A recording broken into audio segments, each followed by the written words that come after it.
शादी की रात जब मैंने अपनी बीवी का काला चेहरा देखा तो मैं बहुत नाराज हुआ। जब मैंने उसे तलाक देने की ठानी तो वह मेरे पैरों में गिर पड़ी और बोली, आप दूसरी शादी कर लीजिए, मैं घर के किसी कोने में पड़ी रहूंगी। मैंने एक खूबसूरत औरत से शादी की और उसे घर ले आया। पहली बीवी नौकरानी बनकर उसकी सेवा करने लगी। घर में सभी खुश थे क्योंकि उन्हें मुफ्त की नौकरानी मिल गई थी। लेकिन एक रात अचानक मैं बाहर खड़ा खामोश निगाहों से अपने घर के दरवाजे को देख रहा था। ना जाने क्यों आज हिम्मत नहीं हो रही थी कि दरवाज़ा खोलकर अंदर जाऊं। पास की मस्जिद से अजान की आवाज़ गूंजी तो मैंने आसमान की ओर देखा। सर्दियों की शाम जल्द ही रात की स्याही में बदल रही थी। मैंने एक गहरी सांस ली। चाहूँ या ना चाहूँ, आखिरकार मुझे अपने घर तो जाना ही था। इसके अलावा मेरा और कोई ठिकाना भी नहीं था। मैंने दरवाज़ा खोला और अंदर दाखिल हो गया। पूरा घर हमेशा की तरह चमक रहा था। मार्बल के फर्श पर मुझे अपनी परछाई नजर आ रही थी। शाम के इस पहर भी घर में कहीं धूल का नामो निशान नहीं था, जैसे घर की कई बार सफाई की गई हो। मेरे जूते मिट्टी से सने हुए थे। मैं जब आगे बढ़ा तो फर्श पर मेरे पैरों के निशान बनते चले गए। ड्राइंग रूम में दाखिल होते ही मेरी निगाह अंदर के नज़ारे पर पड़ी। वहाँ रौनक थी। मेरी बीवी सुर्ख लिबास में सज धजकर टीवी देख रही थी। उसके हाथ में चाय का कप था। उसे देखकर मेरे होठों पर मुस्कान फैल गई। वो बेहद हसीन थी। एक बच्चे की माँ बनने के बाद भी उसके हुस्न में कोई कमी नहीं आई थी।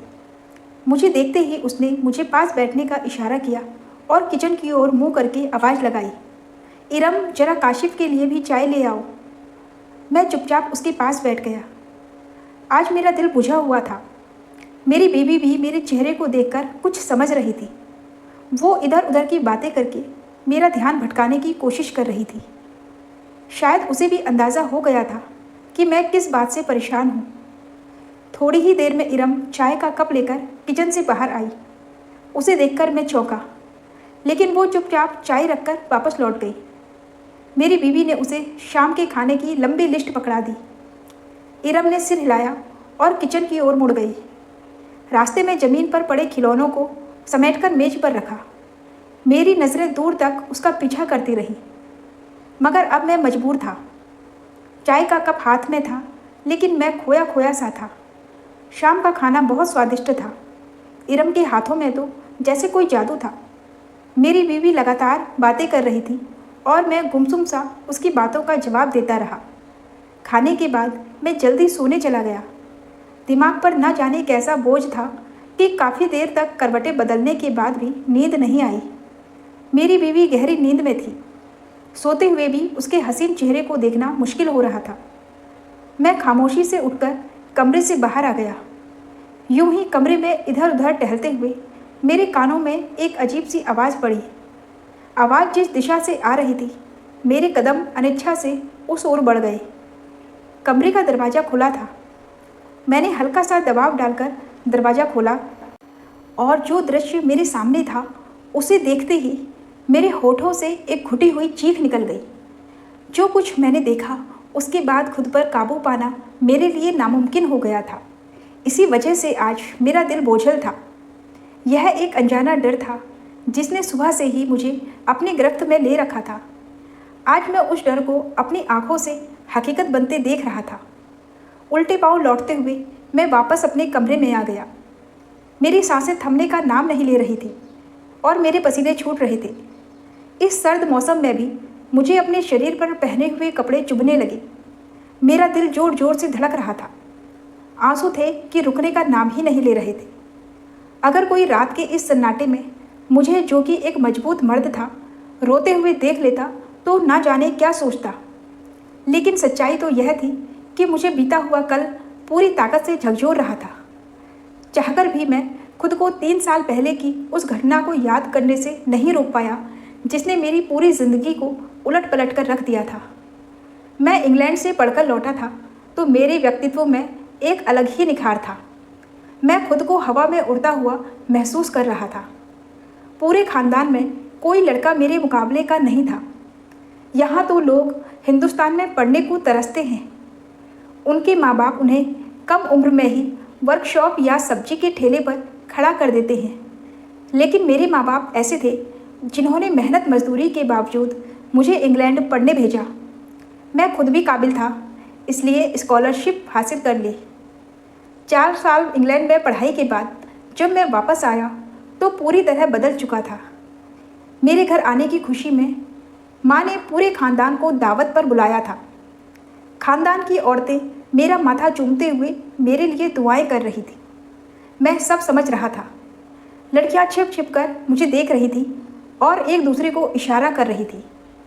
हर घर की यह ख्वाहिश थी कि मैं उनका दामाद बनूं। इस सोच ने मुझे थोड़ा घमंडी बना दिया था, और घमंडी क्यों ना होता, मैं खूबसूरत भी था, पढ़ा लिखा भी, और हिंदुस्तान आते ही मुझे एक बेहतरीन नौकरी भी मिल गई थी। अब तो ऐसा लगने लगा था जैसे घर में रुपयों की बहार आ गई हो। इन सब बातों ने मिलकर मेरे व्यक्तित्व में एक अजीब सा घमंड भर दिया था। दावत के दौरान भी मैंने कई लड़कियों की निगाहें खुद पर महसूस की थी, लेकिन मैंने सर झटक दिया। शादी करूँगा तो अपनी ही मर्जी से, और मेरी बीवी तो बिल्कुल मेरे बराबर की होनी चाहिए। इस ख्याल ने मेरे दिल में गहरी जगह बना ली थी। दावत खत्म हुई तो माँ बर्तन समेटते हुए बेहद खुश नज़र आ रही थी। वह बार बार मेरी बलाएं ले रही थी। पहले इस खानदान ने कभी हमें महत्व ही नहीं दिया था, और अब जब मेरा बेटा शिक्षित हो गया है तो देखो कैसे सब हमारे आगे पीछे फिर रहे हैं। वो बड़े फक्र से कह रही थी। मैं मुस्कुरा दिया। तभी वो अब्बा के पास बैठकर उन्हें किसी रिश्तेदार के बारे में बताने लगी, जिन्होंने मुझे अपनी बेटी का रिश्ता देने की बात की थी। मुझे गुस्सा आ गया। माँ, मेरे लिए रिश्ता देखने की कोई ज़रूरत नहीं है। शादी तो मैं अपनी मर्जी से ही करूँगा, मैंने कहा। लेकिन माँ का तो चेहरा ही उतर गया। खबरदार, जो ऐसी बात की, अपनी मर्जी से ना जाने कहाँ से लड़की उठाकर ले आएगा। शादी से पहले जात खानदान सब देखना होता है, और सबसे ज़रूरी बात यह है कि लड़की घर बसाने वाली होनी चाहिए। इसलिए शादी मैं अपनी मर्जी से ही करूँगी, और फिक्र मत कर, मैं तेरे लिए हीरे जैसी लड़की ढूंढ कर लाऊंगी। माँ की बात पर मैं मुस्कुरा दिया। चाहे मैं ढूंढूं या माँ, मुझे तो हीरे जैसी लड़की ही चाहिए थी। इसी बीच मेरे मोबाइल पर किसी की कॉल आ रही थी। मैं मोबाइल हाथ में लेकर घर से बाहर निकल गया, लेकिन जहन अब भी माँ की बातों में ही उलझा हुआ था। शादी के सपने तो मेरे दिल में पहले से थे, और वैसे भी कौन सा नौजवान लड़का होगा जिसे शादी की ख्वाहिश ना हो। अच्छा घर, अच्छी शिक्षा, पैसे की कमी नहीं थी। अब बस ज़िंदगी में एक खूबसूरत बीवी की कमी थी, जो मेरे साथ कदम से कदम मिलाकर चल सके। एक रोज़ जब मैं नौकरी से घर आया तो घर में कुछ गैर मामूली चहल पहल नज़र आई। अपने कमरे में दाखिल हुआ तो देखा एक औरत मेरे सामने बैठी थी, जो अचानक उठकर मेरा माथा चूमने लगी। मैंने गौर से देखा तो उनकी शक्ल कुछ जानी पहचानी लगी। मैंने सवालिया निगाहों से माँ की तरफ देखा। माँ मुस्कुराई। यह तुम्हारी फुफ्फो है, जो दूसरे शहर में रहती हैं। तुम्हारे इंग्लैंड से आने की खबर मिली तो तुमसे मिलने के लिए आई हैं। माँ की बात पर मैंने समझने के अंदाज में सिर हिला दिया। बुआ मुझसे बहुत मोहब्बत से पेश आ रही थी। उनके साथ उनके पति भी थे। वह भी अच्छे इंसान लगे। हाँ, उनके हुलिये से लग रहा था कि वह लोग ज़्यादा संपन्न नहीं हैं। कपड़े सादे मगर साफ सुथरे और अच्छे से इस्त्री किए हुए थे। अब्बा उनसे बहुत मोहब्बत से पेश आ रहे थे, और माँ भी बार बार खाने पीने की चीज़ें उनके सामने रख रही थी। मुझे यह सब थोड़ा अजीब जरूर लगा, क्योंकि माँ ने कभी अपने ससुराल वालों की इतनी खातिरदारी नहीं की थी। लेकिन मैं कंधे उचकाकर अपने कमरे में चला गया। बाहर काफ़ी देर तक महफिल जमी रही। सब लोग आपस में हंसी मजाक करते रहे। अगली सुबह मैं काम पर चला गया।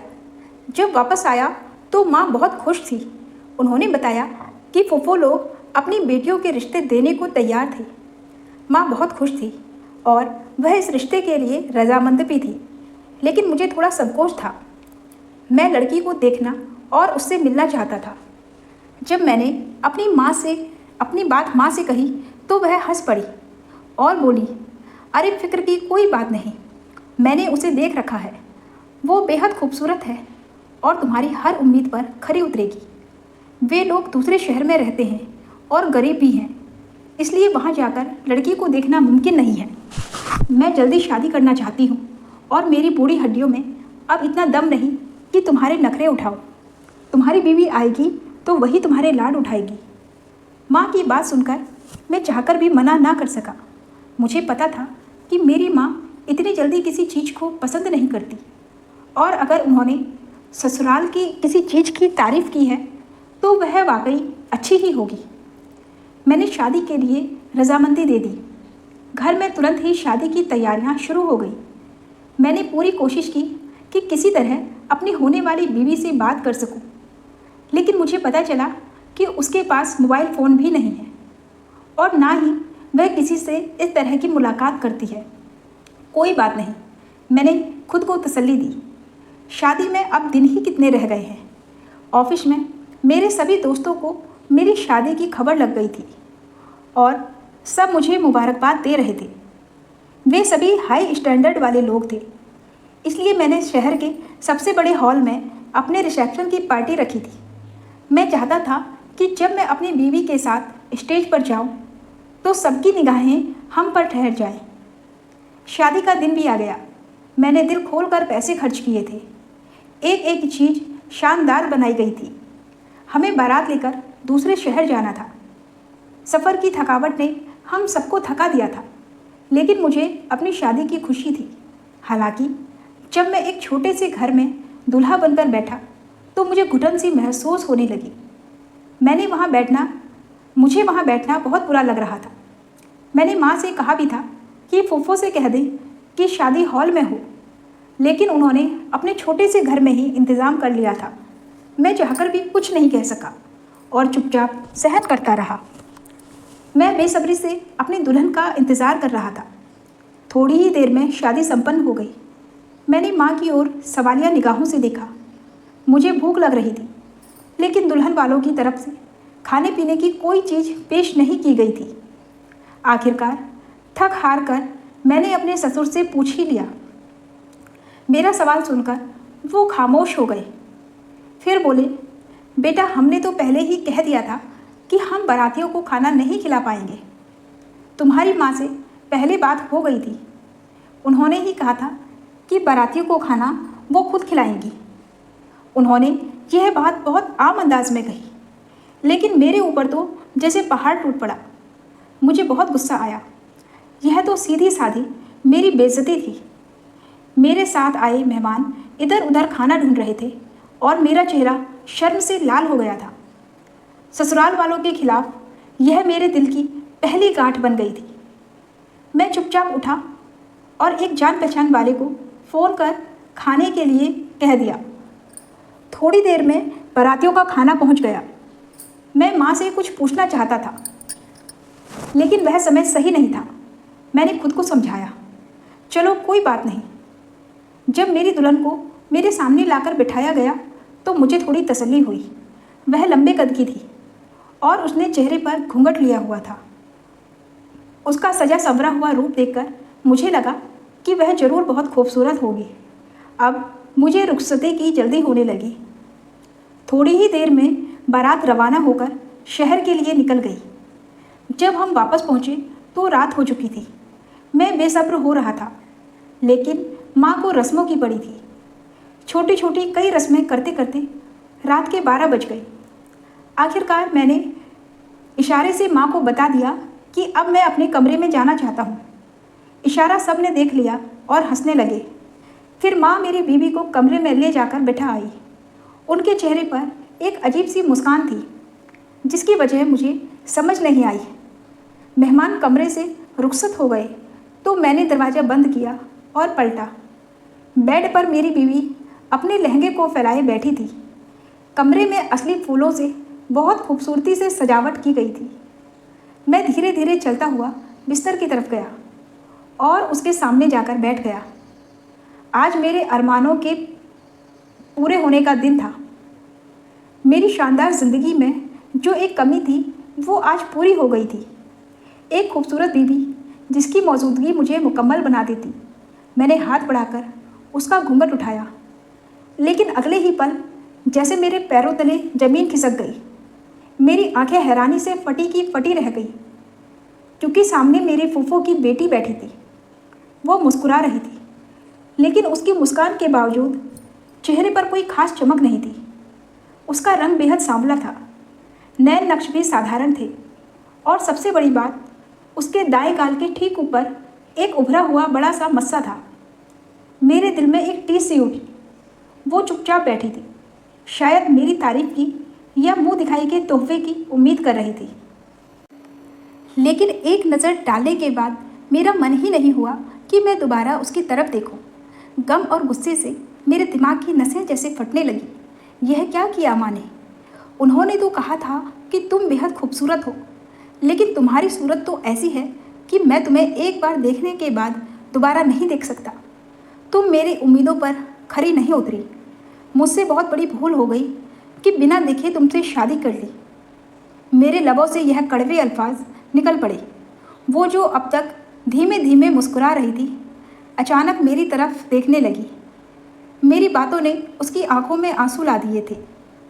मैंने नफरत भरी नज़र से उसे देखा और घृणा से मुंह फेर लिया। मुझे तो हमेशा से गोरे रंग की चाहत थी, और मेरी बीवी का रंग इतना सांवला होगा, यह तो मैंने कभी सपने में भी नहीं सोचा था। सांवली रंगत पर किया गया मेकअप उसे और भी बदसूरत बना रहा था। मैं घबराकर बिस्तर से नीचे उतर गया और कहा, मैं तुम्हें तलाक दे दूंगा। मैं तुम्हें अपनी बीवी बनाकर नहीं रख सकता। कल रिसेप्शन में सब लोग तुम्हें देखकर मेरा मजाक उड़ाएंगे। मेरी इन बातों से उसके चेहरे पर जैसे सन्नाटा छा गया। वो अचानक बिस्तर से नीचे उतरी और मेरे पैरों को पकड़ लिया। नहीं काशिफ, अल्लाह के लिए मुझे तलाक मत देना। मेरे माँ बाप बहुत गरीब हैं। यह सदमा उनके लिए पहाड़ जैसा होगा। अगर मैं बदसूरत हूँ तो इसमें उनका क्या कसूर है? मैं आपको हर खुशी दूंगी, बस मुझे तलाक मत दीजिए। वो फूट फूट कर रो रही थी, लेकिन उसके गहरे सांवले हाथों में मेरे सफ़ेद पैर बहुत अजीब लग रहे थे। मैं पीछे हट गया। मैंने अपने सिर से टोपी उतार कर फेंक दी। मेरा दिल चाह रहा था कि कमरे की हर चीज़ को तहस नहस कर दूं। वो फूट फूट कर रो रही थी। अचानक ही वो अपनी जगह से उठी और बोली, अगर आपको मेरी शक्ल सूरत पसंद नहीं है तो आप दूसरी शादी कर लें। मैं आपको कभी नहीं रोकूंगी। बस मुझसे मेरा नाम मत छीनिए। मैं यहीं घर के किसी कोने में पड़ी रहूंगी और आप लोगों की सेवा करती रहूंगी। मैं आपसे बहुत मोहब्बत करती हूँ और आपके बिना नहीं रह सकती। उसकी बात पर मेरे अंदर नफरत की एक और लहर जाग गई। उसका मुझसे किसी भी किस्म का ताल्लुक अब बर्दाश्त नहीं हो रहा था, लेकिन मैं कुछ कर भी नहीं सकता था। काफ़ी देर कमरे में टहलने के बाद आखिरकार मैंने दरवाज़ा खोला और बाहर निकल गया। माँ बाहर सोफे पर बैठी थी। मुझे बाहर आता देखकर उनके चेहरे पर एक बार फिर मुस्कुराहट आ गई। उन्होंने मुझसे बिल्कुल नहीं पूछा कि मैं इस वक्त बाहर क्यों आया हूँ, वह भी आज की रात, बल्कि वह खामोशी से बैठी माला जपती रही। मैं घर से बाहर निकल गया। ना जाने कितनी देर सड़कों पर भटकता रहा। आखिरकार मैंने फैसला कर लिया कि मैं अपनी परख के मुताबिक एक खूबसूरत लड़की से शादी जरूर करूँगा। अगले दिन रिसेप्शन की पार्टी थी। मैंने उसे ताकीद की थी कि वह अपने चेहरे से घूंघट नहीं उठाएगी। उस बेचारी ने मेरी बात मान ली। पूरी पार्टी के दौरान लोग कहते रहे, रिसेप्शन में दुल्हन का तो कोई घूंघट नहीं होता, लेकिन माँ सबको चुप करा देती। मेरा दिल उससे पूरी तरह बेजार हो चुका था। शादी के बाद जब दावतें शुरू हुई तो मैं बहाने बनाकर हर जगह मना कर देता। अगले दिन मैंने काम पर जाना शुरू कर दिया, लेकिन मेरा सबसे अच्छा दोस्त समीर कुछ कुछ समझ चुका था। मेरे जैसा घूमने फिरने का शौकीन इंसान शादी के अगले दिन ही काम पर पहुंच जाए, यह बात उसे खटक गई। उसने मुझसे उसी शाम अपने घर दावत पर बुलाया। मैंने मना करना चाहा, लेकिन उसने सख्ती से मेरी बात ठुकरा दी। उसने कहा, भला शादी के अगले दिन कौन काम पर जाता है? तुम हनीमून पर नहीं गए? अब भाभी को लेकर मेरे घर दावत पर जरूर आना। मेरी उतरी हुई शक्ल देखकर वह सब समझ गया था। ना चाहते हुए भी उस शाम मैं अपनी बीवी को लेकर उसके घर पहुंच गया। मेरे दो दोस्तों ने जब मुझे उस मामूली शक्ल सूरत वाली लड़की के साथ आते देखा तो वे समझ गए कि मेरा चेहरा उदास क्यों था। उसने घर में तरह तरह के पकवान बनाए थे। उसके घर वाले मुझे घर का ही एक सदस्य समझते थे, जबकि उनसे यह मेरी पहली मुलाकात थी। समीर ने खाने पर बैठने को कहा, लेकिन मैं थोड़ी देर के लिए ठिठक गया। उसकी छोटी बहन खाने की मेज़ सजा रही थी।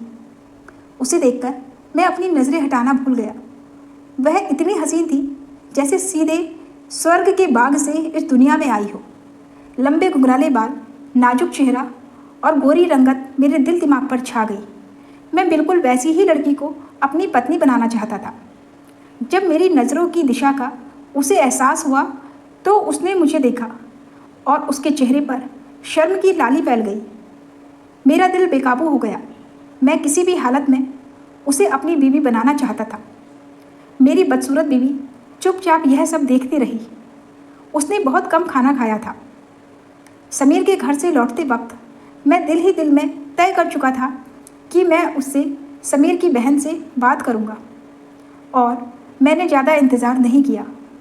अगले ही दिन मैंने उसे अपने दिल की बात बता दी। वह हैरान रह गया। उसने कहा, लेकिन काशिफ, अभी 2 रोज़ पहले ही तो तुम्हारी शादी हुई है।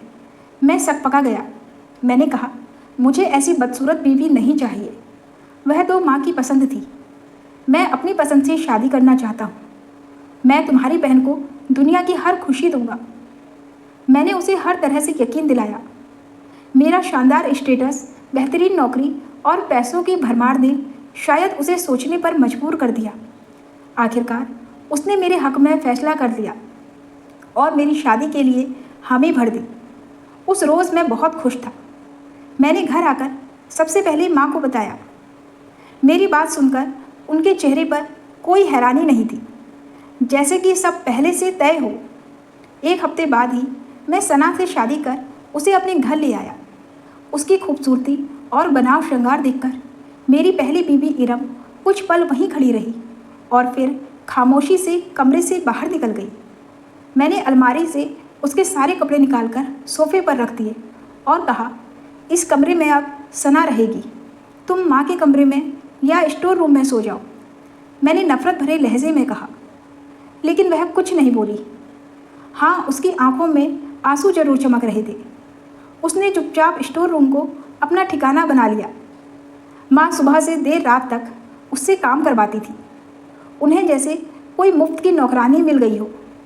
बात बात पर उसे डांटती फटकारती और अपमानित करती रहती थी। मुझे हैरानी थी, क्योंकि अपनी नरम मिजाज माँ का यह रूप मैंने पहले कभी नहीं देखा था। लेकिन मुझे इरम में कोई दिलचस्पी नहीं थी, इसलिए माँ उसके साथ जो भी सलूक करती मुझे कोई फ़र्क नहीं पड़ता था। मैं तो अपनी ज़िंदगी में मस्त था। सना फैशनेबल लड़की थी। वो नए स्टाइल के कपड़े पहनती और हमेशा मेकअप किए रहती। उसका हुस्न देखकर मैं बहुत खुश रहता। घर के सारे काम इरम करती थी, इसलिए सना को किसी काम की ज़रूरत ही नहीं पड़ती थी। शादी के कुछ ही समय बाद मैं सना को लेकर हनीमून पर चला गया। यूरोप का लंबा टूर करने के बाद जब लौट कर आया तो पता चला कि सना गर्भवती है। मेरी ज़िंदगी अब पूरी होने जा रही थी। मैं बेहद खुश था। बस एक बात खटकती थी। घर में खामोशी से चलती फिरती इरम मुझे अब किसी साई की तरह लगने लगी थी। वह कभी कुछ नहीं कहती थी। कई बार माँ ने उसके साथ मारपीट की और वह चुपचाप सहती रही। एक दिन दूध गिर जाने पर माँ ने उसे छड़ी से इतना मारा कि वह फूट फूट कर रो पड़ी। फिर भी उसके होठों से एक भी शिकायत नहीं निकली। न जाने क्यों उस दिन मेरे दिल में एक अजीब सी बेचैनी भर गई। अगर मैं काम पर होता तो उसकी शिकायती निगाहें मुझे हर जगह नज़र आती।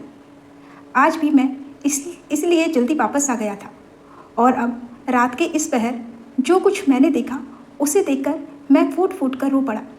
मेरा बच्चा ज़ोर ज़ोर से रो रहा था। मैंने उठकर उसे देखा। सना बेखबर सो रही थी। मैंने उसे हिलाया और बच्ची के रोने की ओर उसका ध्यान दिलाया, लेकिन वो करवट बदलकर फिर सो गई। मैंने एक ठंडी सांस ली। खूबसूरत तो वह ज़रूर थी, लेकिन उसमें सलीकेदार नाम की कोई भी चीज़ नहीं थी। पूरी रात बच्चा रोता रहता तो मैं ही उसे संभालता। बच्चे को दूध पिलाकर मैं कमरे से बाहर निकल आया। मेरा रुख फिर उसी कमरे की ओर था जहाँ कुछ देर पहले वो मंजर देखा था। इस बार स्टोर रूम का दरवाज़ा खुला था। सामने ही इरम बैठी फूट फूट कर रो रही थी। माँ अब भी उसके सामने खड़ी थी। देखा, तेरी माँ ने शादी के बाद जो कुछ मेरे साथ किया था उसका मैंने कैसे बदला लिया। मुझे तेरी शक्ल और सूरत देखकर अंदाज़ा हो गया था कि मेरा बेटा तुझे कभी मुँह नहीं लगाएगा, इसलिए मैंने जानबूझकर तेरी शादी उसके साथ कराई। अब देख, तू घर में किसी कचरे की तरह पड़ी रहती है और तेरी माँ के दिल को जो तकलीफ़ होती है उससे मुझे बहुत सुकून मिलता है। आधी रात को यहाँ दुआएं मांगकर क्या साबित करना चाहती है? बहुत बड़ी नेक बनने की कोशिश कर रही है। चल उठ, मेरे लिए दूध गर्म करके ला। माँ ने उसे जोर से लात मारी। वह फिर सिसक उठी और चुपचाप अपनी जगह से उठ खड़ी हुई। मुझ पर तो जैसे कोई पहाड़ टूट पड़ा था। माँ ने मुझे अपने पुराने बदले के लिए इस्तेमाल किया था। मुझे नहीं पता था कि फुफ्फो ने उनके साथ क्या किया था, लेकिन इन सब में इरम का तो कोई कसूर नहीं था। वह मेरे पास से खामोशी से गुजरने लगी। एक निगाह उसकी मुझ पर पड़ी तो मैं सर से पांव तक कांप गया। अगर वह बैठकर अल्लाह से मेरी शिकायतें कर रही थी तो अल्लाह जाने मेरा क्या अंजाम होगा। मुझे ऑफिस के लोगों के बदले हुए चेहरे याद आने लगे। बॉस को बार बार मेरी शिकायतें दी जा रही थी। मेरा बच्चा लावारिस की तरह सारा दिन पड़ा रहता। सना अपने हुस्न और सजने संवरने में ही मस्त रहती थी। इरम मेरे पास से निकलना चाह रही थी, लेकिन मैंने उसका हाथ थाम लिया। रात के इस समय आप मेरी पत्नी के साथ इस तरह का व्यवहार नहीं कर सकती हैं। माँ, जो कुछ मैंने आज सुना है उसके बाद मैं यह पाप अपने सिर नहीं लेना चाहता। आज से इरम को मैं अपनी पत्नी का दर्जा दूंगा। वो अब स्टोर रूम में नहीं बल्कि दूसरे कमरे में रहेगी। इन दोनों पत्नियों के साथ इंसाफ करना अब मेरी जिम्मेदारी है और आज के बाद आप मेरी पत्नी को कुछ नहीं कहेंगी। मैंने हाथ उठाकर माँ से कहा, जिनके चेहरे का रंग उड़ चुका था, लेकिन ना जाने क्यों मेरे दिल में एक अजीब सा सुकून उतरता हुआ महसूस हो रहा था। इरम के आंसू भरी आंखों में एक अनोखी खुशी झलक रही थी। उसके चेहरे पर मुस्कान थी। मैंने गौर से उसका चेहरा देखा। दुपट्टा थोड़ा सा ढलका हुआ था और उसके चेहरे पर मासूमियत बिखरी हुई थी। वह हसीन नहीं थी, लेकिन बदसूरत भी नहीं थी। मैंने धीरे से उसका हाथ थामा और उसे अपने कमरे की ओर ले आया। सुबह होते ही मैंने ऐलान कर दिया कि मैं अपनी दोनों पत्नियों को बराबरी का हक दूंगा। सना पहले तो खूब रोई, चीखी चिल्लाई, लेकिन फिर चुप हो गई, क्योंकि उसे मेरी दौलत और जायदाद से हाथ धोना मंजूर नहीं था। और इरम, वो इतनी खुश थी कि उठते बैठते अल्लाह का शुक्र अदा करना नहीं भूलती। घर के सारे काम वह अब भी पहले की तरह ही करती थी। फ़र्क बस इतना था कि अब उसकी आंखों में आंसुओं की जगह हर वक्त मुस्कान रहती थी। उसकी संगत में रहते हुए मुझे एहसास हुआ कि सच्चा सुख देने वाली बीवी कैसी होती है। मेरे कपड़े जूते हमेशा तैयार हालत में मिलते। वो अपने हाथों से मेरे लिए गर्मा गर्म खाना परोसती और कभी कोई शिकायत नहीं करती। और अब तो मैंने भी दिल में ये ठान लिया था कि मैंने उसके साथ जो भी जुल्म किए हैं मैं उसका प्रायश्चित जरूर करूँगा। तो दोस्तों, ये थी हमारी आज की कहानी। उम्मीद करते हैं आपको पसंद आई होगी। हमें कमेंट बॉक्स में ज़रूर बताइएगा। धन्यवाद।